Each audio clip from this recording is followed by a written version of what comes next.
United States Army is defeated in Iraq, and the panic in Washington amongst the political parties is evidence of that developing daily. You now cannot dream of running to be George Bush's successor unless your stand is to end the war and occupation in Iraq and bring the American soldiers home. Hillary Clinton's main problem, even though she's the leading figure in the Democratic Party and demands that the troops should come home, her main problem is that she supported the war when it began. That's how far events have moved in the United States of America.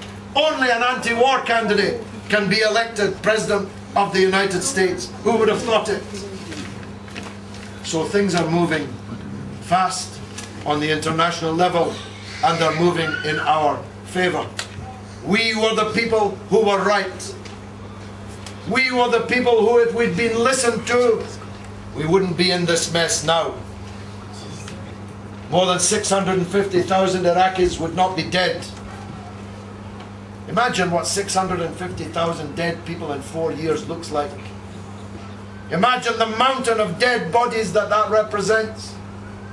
Think of the tens of thousands of Iraqis held prisoner in the concentration camps of the empire, like Abu Ghraib, with the torture and degradation that they suffered, videotaped by the soldiers for their entertainment in the barrack rooms afterwards. Of course, the empire has not accepted defeat.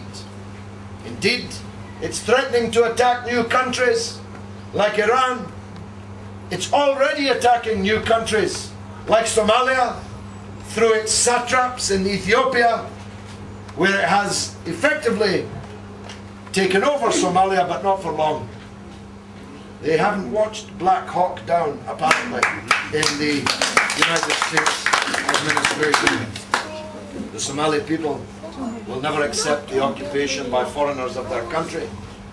And this is a war which will burn bright in the weeks, months and years to come.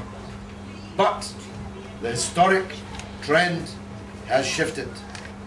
They believed that by attacking Iraq they could make the 21st century a new American century. I'm going on too long, the audience is yawning.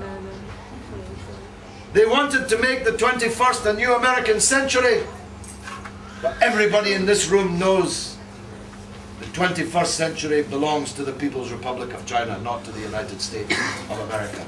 Everybody knows that India, that the new dignity which the government of Russia is returning to their country after the long years of looting and humiliation of the Yeltsin era. Wasn't it amazing? When Yeltsin died, he was mourned everywhere except in Russia. And Putin is hated everywhere except in Russia.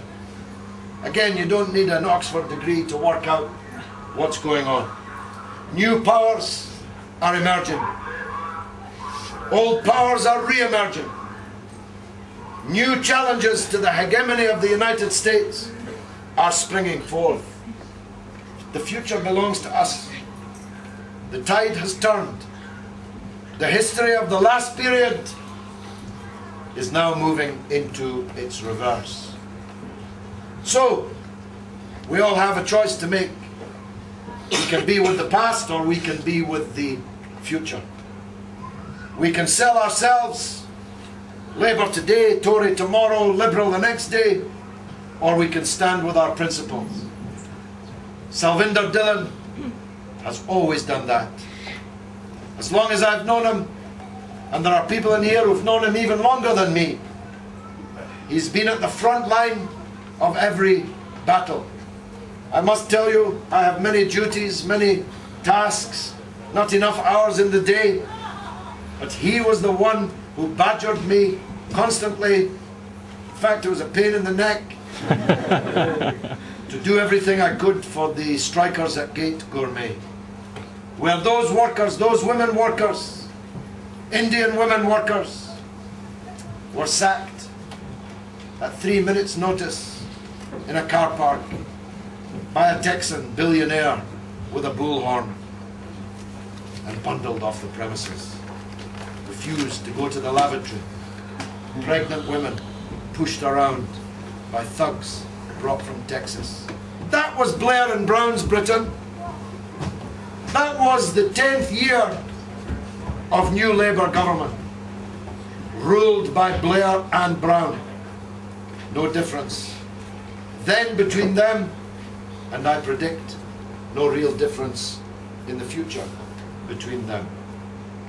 But Sal was there on the picket line, on the campaign against the gasworks, on the campaign to defend the Dominion Centre and the community centre, in the demand for houses, for the central line to be extended here, in the demand for public facilities, in the fight for a better life for the people of Ealing and Southall, and yet, never forgetting that the world is big. It's not just Ealing, it's not just Southall, it's about the world. Because he's a man who believes, as I do, and I hope you do, that we're all brothers and sisters, whatever colour we are, wherever on the earth we live. People say sometimes they're proud to be from this country or that country.